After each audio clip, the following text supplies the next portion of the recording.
দর্শন করো। জয় জয় বড় মা, জয় বড় মা। 27 এপ্রিল বড় মা পুজোর অন্নকূটের মহা উৎসব।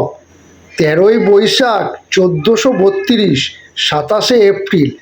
প্রসাদ বিতরণ দুপুর 3টে থেকে 7টা। আমিও দুটো কুপন কেটেছি। তোমরা কি বন্ধুরা কুপন কেটেছো? বড় মাকে আজকে দর্শন তো সকালবেলা হবে না, কেননা এখন মন্দিরে পুজো হচ্ছে। তাই দুপুর 3টে থেকে 7টা অবধি মায়ের দর্শন করতে পারবে আর প্রসাদ পাওয়া যাবে। তো আমিও বড় মার তো অন্নকূটের কুপন কেটেছি মহা উৎসবের। আমি তাই এখন গেছিলাম, কিন্তু মন্দিরে তো এখন ঢুকতে দিচ্ছে না। যাবো দুপুরবেলা 3টে থেকে 7টা অবধি থাকবো ওখানে, মায়ের দর্শন করাবো সবার সাথে। আর তোমরাও মায়ের দর্শন করো। বলো জয় জয় মা বড় মা, জয় বড় মা। সবাইকে ভালো রেখো মা, জয় বড় মা। দর্শন করো। জয় জয় বড় মা, জয় বড় মা।